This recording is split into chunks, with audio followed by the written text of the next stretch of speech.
Good morning student, তোমরা সবাই দেখছো exam cracker YouTube channel. So আজকের ক্লাসে আমরা আলোচনা করবো 2023 সালের কেপি কনস্টেবলের যে জিকেগুলো এসেছে সেগুলো সম্পর্কে। তো 1 থেকে 42 নম্বর কোশ্চেনের মধ্যে যে জিকেগুলো ছিল সেগুলো অলরেডি আমরা কালকে এবং তার আগের দিনের ক্লাসে আলোচনা করেছি। সো 42 নম্বরের পর যে জিকেগুলো আছে সেগুলো আজকের ক্লাসে আমরা আলোচনা করব। চলো ক্লাসটা স্টার্ট করা যাক। প্রথম কোশ্চেন হলো যে নিম্নোক্ত কোন কোষ অঙ্গাণুটি প্রোটিন সংশ্লেষে সহায়তা করে? তো যদি বলে নিম্নোক্ত কোন কোষ অঙ্গাণুটি প্রোটিন সংশ্লেষে সহায়তা করে, আমরা কি বলবো? রাইবোজোম।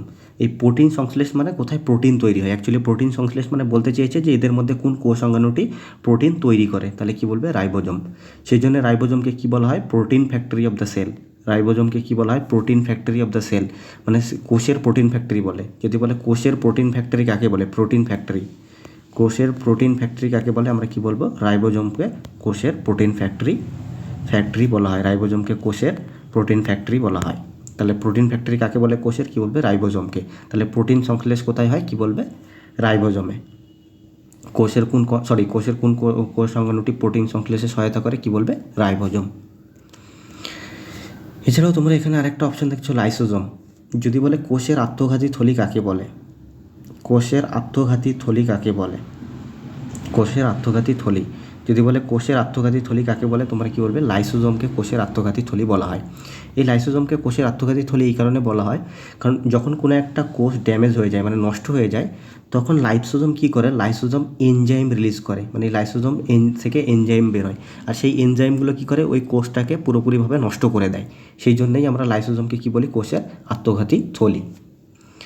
এছাড়াও আরেকটা কোশ্চেন আছে যে কোষের শক্তিঘর কাকে বলে? আরেকটা কোশ্চেন আছে যে কোষের শক্তিঘর কাকে বলে? তোমরা কি বলে? মাইটোকন্ড্রিয়া। আরেকটা কোশ্চেন আছে যে কোষের শক্তিঘর কাকে বলে? তোমরা কি বলে? মাইটোকন্ড্রিয়াকে কোষের শক্তিঘর বলা হয়। মাইটোকন্ড্রিয়াকে কি বলা হয়? কোষের শক্তিঘর। মাইটোকন্ড্রিয়াকে বলা হয় হচ্ছে কোষের শক্তিঘর। চলো পরের কোশ্চেনে যাওয়া যাক। পরের কোশ্চেন বলেছে যে মানব শরীরে মোট কত জোড়া লালা গ্রন্থি থাকে? তো মানুষের শরীরে যদি বলে কত জোড়া লালা গ্রন্থি আছে, তোমরা কি বলবে? 3 জোড়া, মানে মোট 6টি। কটা লালা গ্রন্থি থাকে? 6টা, মানে 3 জোড়া লালা গ্রন্থি থাকে। তো এই যে 3 জোড়া লালা গ্রন্থি থাকে, যদি বলে সেই লালা গ্রন্থিগুলো কী কী, তোমরা কি বলে? প্যারোটিড গ্রন্থি। 3 জোড়া যে লালা গ্রন্থি আছে, প্যারোটিড গ্রন্থি। আর একটা হচ্ছে সাবম্যাক্সিলারি গ্রন্থি। এগুলো আমাদের মুখে থাকে। সাবম্যাক্সিলারি গ্রন্থি। আর একটা হচ্ছে সাবলিঙ্গুয়াল গ্রন্থি। সাবলিঙ্গুয়াল। তাহলে আমি কি বললাম? যদি বলে মানুষের শরীরে মোট কত জোড়া লালা গ্রন্থি থাকে? 3 জোড়া। কী কী? একটা হচ্ছে প্যারোটিড গ্রন্থি, আর একটা হচ্ছে সাবম্যাক্সিলারি গ্রন্থি, আর একটা কি? সাবলিঙ্গুয়াল গ্রন্থি। সবগুলোই দুটো করে থাকে, মোট 6টা, মানে 3 পেয়ার। এই যে 3টা তোমরা লালা গ্রন্থি দেখছো, এগুলো মানুষের মানে মুখের মধ্যে থাকে। এছাড়াও পরীক্ষার মধ্যে আরেকটা কোশ্চিন আসে যে আমরা যে কার্বোহাইড্রেট জাতীয় খাবারগুলো খাই, সেই কার্বোহাইড্রেট জাতীয় খাবারগুলোর মানে ডাইজেশন কোথা থেকে শুরু হয়? তোমরা কি বলবে? মুখ। মানে কার্বোহাইড্রেট জাতীয় খাবারগুলো হজম কোথা থেকে শুরু হয়ে যায়? মুখ থেকে। কারণ এই যে মুখের মধ্যে লালা গ্রন্থি থাকে, এই লালা গ্রন্থি থেকে একটা এনজাইম রিলিজ হয়, যেটাকে আমরা বলি অ্যামাইলেস। এই যে লালা গ্রন্থিগুলো দেখছো, এই লালা গ্রন্থি থেকে একটা এনজাইমের ক্ষরণ হয়। এই যে লালা গ্রন্থিগুলো দেখছো, এখান থেকে একটা এনজাইমের ক্ষরণ হয়। সেই এনজাইমটার নাম কি? অ্যামাইলেস। এই যে অ্যামাইলেস এনজাইমটা দেখছো, এটা কী হয়? কার্বোহাইড্রেট জাতীয় যে খাবারগুলো আমরা খাই, সেই কার্বোহাইড্রেটকে হজম করতে সাহায্য করে। তার মানে আমরা যে কার্বোহাইড্রেট জাতীয় খাবারগুলো খাই, আমাদের মুখের মধ্যে একটা এনজাইম থাকে যার নাম অ্যামাইলেস। সে ওই কার্বোহাইড্রেট জাতীয় খাবারটার হজম মুখের মধ্যে থেকেই শুরু করে দেয়। তাহলে যদি বলে কার্বোহাইড্রেট জাতীয় খাবারের হজম কোথা থেকে শুরু হয়, তোমরা কি বলবে? মুখ থেকে। আর যে এনজাইমটা করে, সেই এনজাইমটার নাম তোমরা কি বলবে? অ্যামাইলেজ। এছাড়াও এখানে কত জোড়া লালা গ্রন্থি থাকে জিজ্ঞেস করেছিল মুখের মধ্যে। এছাড়াও আরেকটা খুব ইম্পর্ট্যান্ট কোশ্চেন আছে যে মানুষের শরীরে কত জোড়া ক্রোমোজোম থাকে? যদি বলে মানুষের শরীরে কত জোড়া ক্রোমোজোম থাকে, তাহলে তোমরা কি বলবে? 23 জোড়া। ভালো করে দেখে নেবে, 23 জোড়া বলেছি। আর যদি বলে কতগুলি থাকে, তাহলে বলে 46টি। 23 জোড়া মানে কি? 46টি। কোথাও 46 অপশান থাকে, কোথাও 23। যদি জোড়া বলে তাহলে 23 জোড়া হবে, আর যদি বলে কয়টি থাকে তাহলে বলবে হচ্ছে 46টি। এছাড়াও আরেকটা কোশ্চেন আছে যে মানব শরীরে মোট কতগুলো হাড় থাকে? যদি বলে মানুষের শরীরে, মানে একজন অ্যাডাল্ট মানুষের শরীরে কতগুলো, একজন অ্যাডাল্টের শরীরে বা মানুষের শরীরে কতগুলো বোন থাকে বা হাড় থাকে, কি বলবে? 206টা। যদি বলে মানব দেহে মোট কতগুলো হাড় থাকে? 206টা মানব দেহে মোট হাড় থাকে। আর যদি বলে বাচ্চাদের হাড় কটা থাকে কত বলবে 300+। যদি বলে একজন বাচ্চার শরীরে কতগুলো হাড় থাকে তোমরা কি বলবে 300টার বেশি। আর মানুষের শরীরে কতগুলো হাড় থাকে একজন অ্যাডাল্ট বা প্রাপ্তবয়স্ক মানুষের শরীরে কি বলবে 206টি। চলো পরের কোশ্চেনে যাওয়া যাক।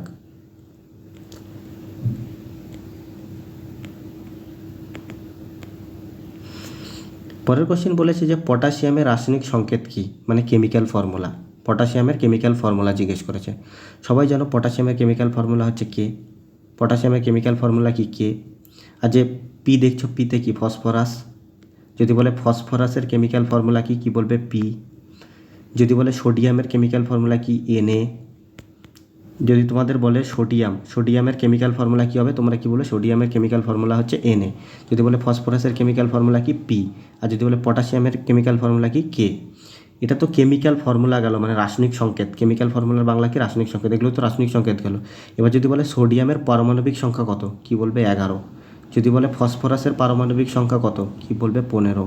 আর যদি বলে পটাশিয়ামের পারমাণবিক সংখ্যা কত, কি বলবে 19।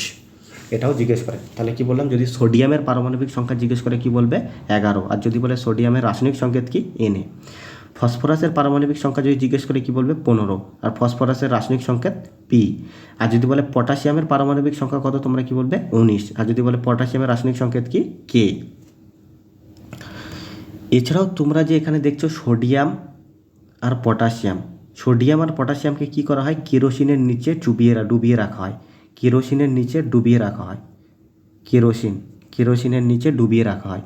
যদি বলে কোন দুটো মৌলকে কেরোসিনে ডুবিয়ে রাখা হয় তোমরা কি বলবে সোডিয়াম আর পটাশিয়াম। কারণ এরা হচ্ছে হাইলি রিঅ্যাক্টিভ, মানে প্রচুর বিক্রিয়া করে, তো সেই কারণে এদেরকে হচ্ছে কেরোসিনের নিচে ডুবিয়ে রাখা হয়। তো পরীক্ষায় কোশ্চেন আসে যে কোন দুটো মৌলকে কেরোসিনে ডুবিয়ে রাখা হয় তোমরা কি বলবে সোডিয়াম আর পটাশিয়ামকে কেরোসিনে ডুবিয়ে রাখা হয়। এই কোশ্চেনটা অনেকবার পরীক্ষায় এসছে। এছাড়াও এই যে ফসফরাস দেখছো, ফসফরাস দু ধরনের হয়। একটা হচ্ছে রেড ফসফরাস, রেড মানে লাল ফসফরাস, আর একটা হচ্ছে সাদা ফসফরাস। ফসফরাস দু ধরনের হয়, একটা হচ্ছে রেড লাল ফসফরাস, আর একটা হচ্ছে হোয়াইট, সেটা হচ্ছে সাদা ফসফরাস। ম্যাচের যে কাঠি থাকে সেই কাঠির সামনের দিকে যে আমরা রেড কালার দেখতে পাই সেটা হচ্ছে রেড ফসফরাস থাকে। ম্যাচ স্টিক যেটাতে আমরা আগুন জ্বালাই, সেই ম্যাচের যে কাঠির সামনে যে রেড কালার তোমরা দেখতে পাও, ওর মধ্যে যে ফসফরাসটা থাকে সেটা হচ্ছে রেড ফসফরাস। আর ইঁদুর মারা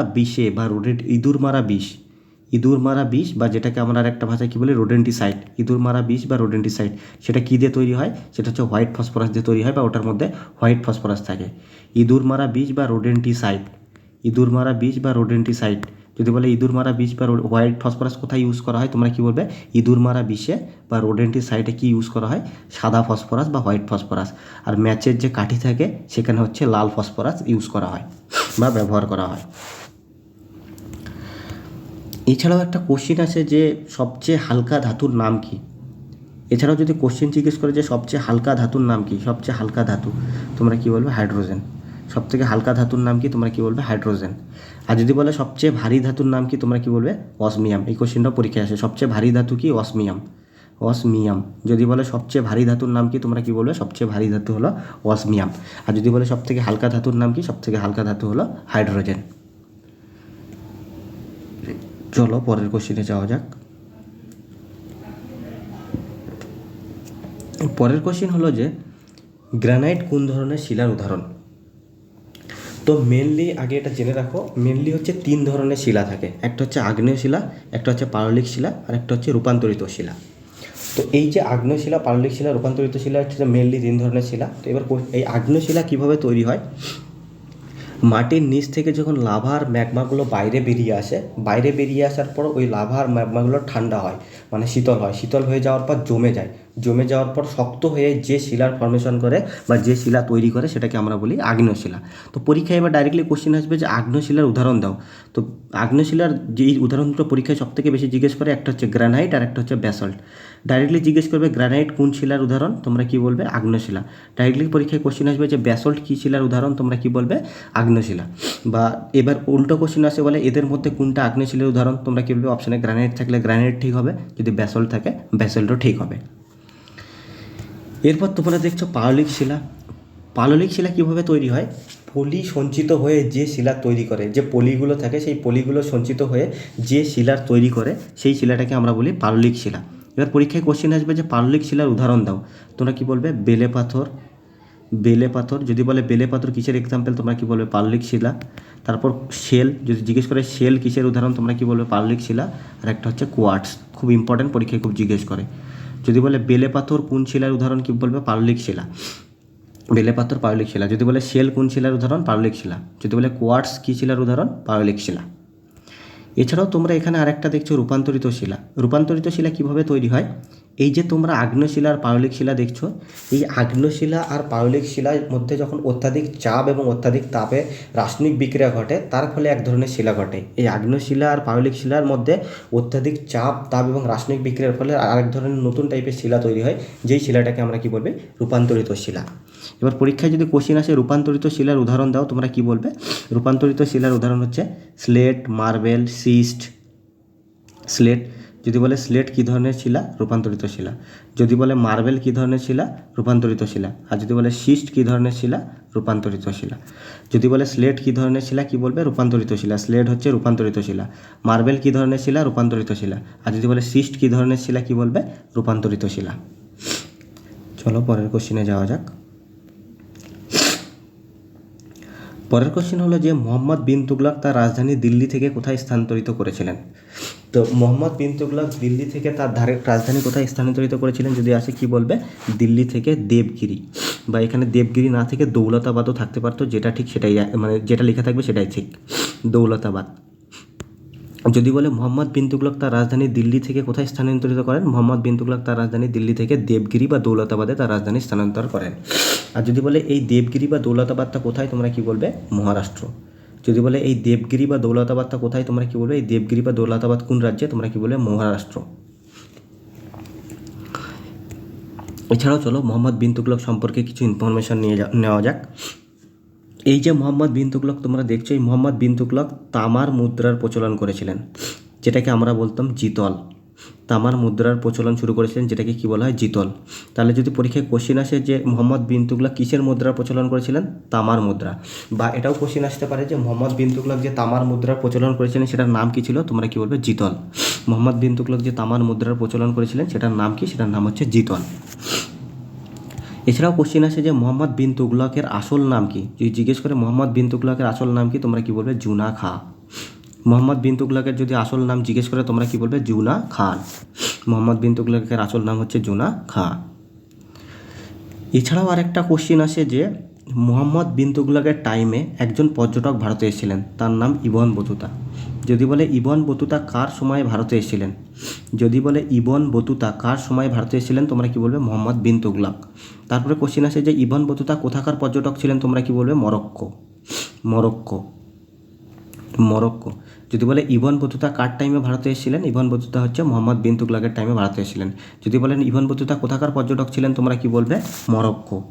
এছাড়াও ইবন বতুতার লেখা একটা বই যেটা পরীক্ষায় খুব জিজ্ঞেস করে, কি বলবে? কিতাবুল রেহলা। যদি বলে কিতাবুল রেহলা বইটা কার লেখা? কিতাবুল রেহলা। কিতাবুল রেহলা এই বইটা কার লেখা যদি পরীক্ষায় আসে, তোমরা কি বলবে? মোহাম্মদ বিন তুগলক। তাহলে কি বললাম যে মোহাম্মদ বিন তুগলকের টাইমে একজন মরক্কন পর্যটক ছিলেন, নাম কি? ইবন বতুতা, যিনি ভারতে এসেছিলেন, আর তার লেখা বইটার নাম কি? কিতাবুল রেহলা। এছাড়াও তোমরা অপশনের মধ্যে দেখতে পাচ্ছ কনৌজ। যদি বলে কনৌজে কার রাজধানী ছিল, তোমরা কি বলবে? হর্ষবর্ধন। ডাইরেক্টলি পরীক্ষায় কোশ্চেন আসবে যে হর্ষবর্ধন একজন রাজার নাম, সবাই জানো। যদি বলে হর্ষবর্ধনের রাজধানী কোথায় ছিল? কনৌজ। আর এই যে পাটলিপুত্র দেখছো, যদি বলে মৌর্য বংশের রাজধানী কোথায় ছিল, বা মৌর্য বংশের রাজধানী ছিল পাটলিপুত্র। বা এটাও ডাইরেক্টলি কোশ্চেন আসে যে মৌর্য বংশের যে রাজা ছিল অশোক, তার রাজধানী কোথায় ছিল? পাটলিপুত্র। তাহলে যদি জিজ্ঞেস করে হর্ষবর্ধনের রাজধানী কোথায় ছিল, কি বলবে? কনৌজ। যদি বলে অশোকের রাজধানী কোথায় ছিল, কি বলবে? পাটলিপুত্র। যদি বলে মৌর্য বংশের রাজধানী কোথায় ছিল, তাও পাটলিপুত্র। আর যদি বলে অশোক কোন বংশের রাজা ছিলেন, তোমরা কি বলবে? অশোক হচ্ছে মৌর্য বংশের রাজা ছিলেন। চলো পরের কোশ্চেনে যাওয়া যাক। পরের কোশ্চেন হচ্ছে যে এনএসই এর ফুল ফর্ম হচ্ছে ন্যাশনাল স্টক এক্সচেঞ্জ। এনএসই এর ফুল ফর্ম কি? National stock exchange. তো বলেছে এনএসই কোথায় অবস্থিত। যদি বলে এনএসই কোথায় অবস্থিত, কি বলবে? মুম্বাই। যদি বলে এনএসই কোথায় অবস্থিত, তোমরা কি বলবে? মুম্বাই। এছাড়াও এনএসি দিয়ে আর দুটো কোশ্চেন আছে। একটা হচ্ছে এনএসি কবে তৈরি হয়েছে, কি বলবে? 1992 সালে। এনএসি তৈরি হয়েছে 1992 সালে, সদর দপ্তর হচ্ছে মুম্বাই। আর যদি বলে বর্তমান টাইমে এনএসির চেয়ারম্যানকে তোমরা কি বলবে? গিরিশচন্দ্র চতুর্বেদী। গিরিশচন্দ্র চতুর্বেদী। যদি বলে বর্তমান টাইমে এনএসির চেয়ারম্যানকে কি বলবে? গিরিশচন্দ্র চতুর্বেদী। তাহলে কি বললাম যে এনএসি কবে তৈরি হয়েছে? 1992 সালে। এনএসি সদর দপ্তর কোথায়? মুম্বাই। আর এনএসির বর্তমান টাইমে চেয়ারপারসনকে গিরিশচন্দ্র চতুর্বেদী। এছাড়াও এই এনএসির ফুল ফর্ম কি? National stock exchange. যদি বলে এনএসির ফুল ফর্ম কি? National stock exchange. এছাড়াও এনএসির মতো আরেকটা সংস্থা আছে যেটার নাম হচ্ছে বিএসি, যার ফুল ফর্ম হচ্ছে বম্বে স্টক এক্সচেঞ্জ। বম্বে, এটার ফুল ফর্মও জিজ্ঞেস করে, বম্বে স্টক এক্সচেঞ্জ। যদি বলে বিএসির ফুল ফর্ম কি? তোমরা কি বলবে? বিএসির ফুল ফর্ম হচ্ছে বম্বে স্টক এক্সচেঞ্জ। বিএসির ফুল ফর্ম কি? Bombay stock exchange. যদি বলে এই বিএসিটা কবে তৈরি হয়েছে কি বলবে? 1875 সালে। আর যদি বলে বিএসির হেডকোয়ার্টার কোথায়? মুম্বাই। তাহলে কি বললাম? যদি বলে বিএসির ফুল ফর্ম কি? Bombay stock exchange. বিএসির ফুল ফর্ম হচ্ছে বম্বে স্টক এক্সচেঞ্জ। যদি বলে বিএসি কবে তৈরি হয়েছে?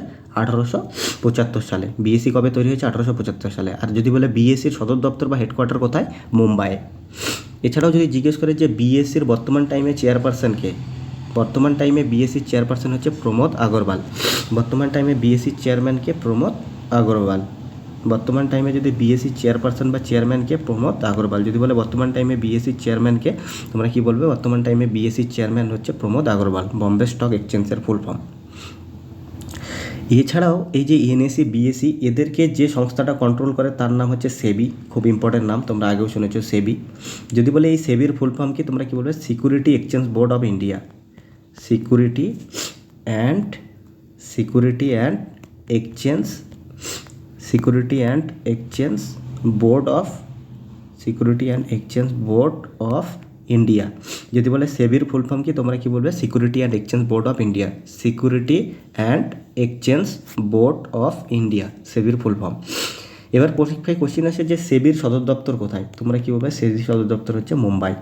সেবির সদর দপ্তর কোথায়? এটারও সদর দপ্তর হচ্ছে মুম্বাই। যদি বলে সেবির সদর দপ্তর কোথায়? মুম্বাই। আর যদি বলে সেবি কবে তৈরি হয়েছে? 1992 সালে।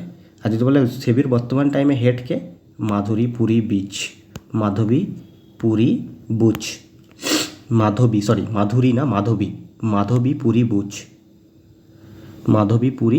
বুচ। তাহলে কি বললাম? সেবির ফুল ফর্ম কি? Security and exchange board of India.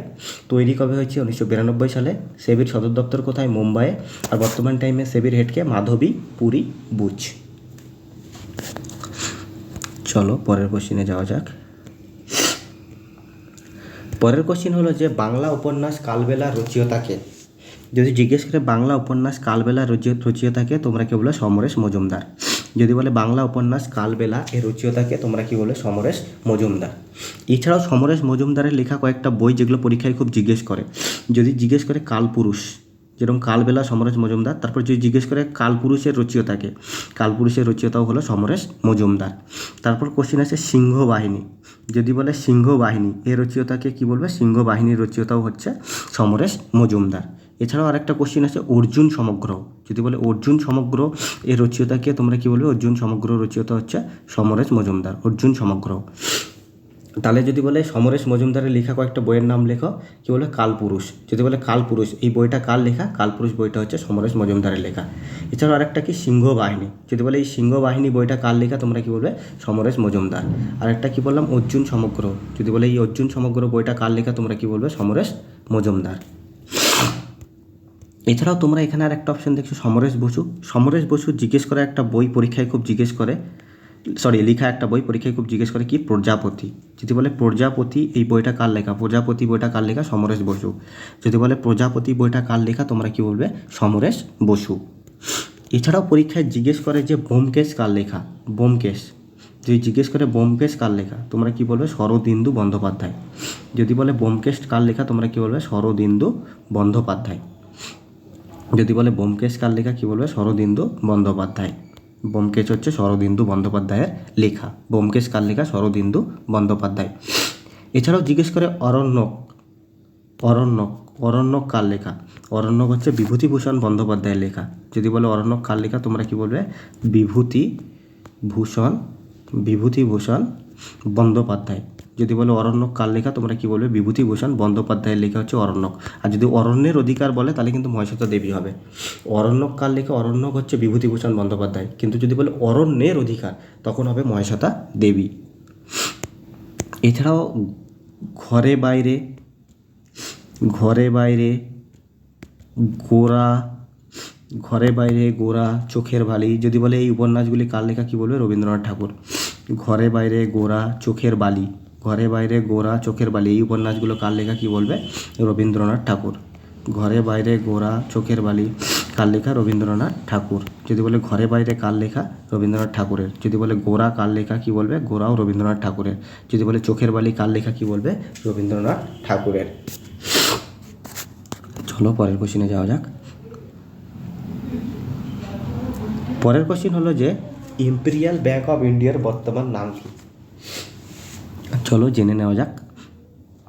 প্রথমে 1921 সালে তিনটে ব্যাংককে একসাথে মার্জ করে দেওয়া হয়েছিল, মানে তিনটা ব্যাংকে একসাথে যুক্ত করে দেওয়া হয়েছিল। একটা হচ্ছে ব্যাংক অফ ক্যালকাটা, একটা হচ্ছে ব্যাংক অফ ক্যালকাটা, একটা হচ্ছে মানে ব্যাংক অফ বেঙ্গল, সরি।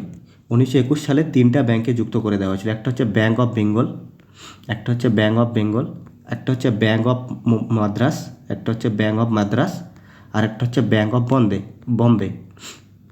তাহলে কি বললাম 1921 সালে তিনটা ব্যাংকে মার্চ করে দেওয়া হয়েছিল, মানে তিনটা ব্যাংকে একত্রিত করা ছিল। কোন কোন ব্যাংক?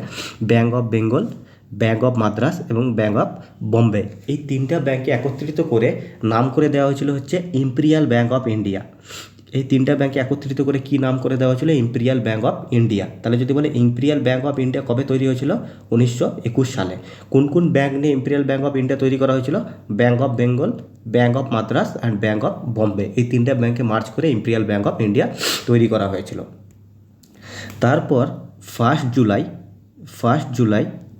1955 সালে এই যে ইম্পেরিয়াল ব্যাংক অফ ইন্ডিয়া দেখছো এটার নাম পরিবর্তন করে দেওয়া হয়েছে। নাম পরিবর্তন করে কী করা হয়েছে? SBI, state Bank of India. এই ইম্পেরিয়াল ব্যাংক অফ ইন্ডিয়া তৈরি হয়েছে 1921 সালে, তিনটা ব্যাংক মিলে।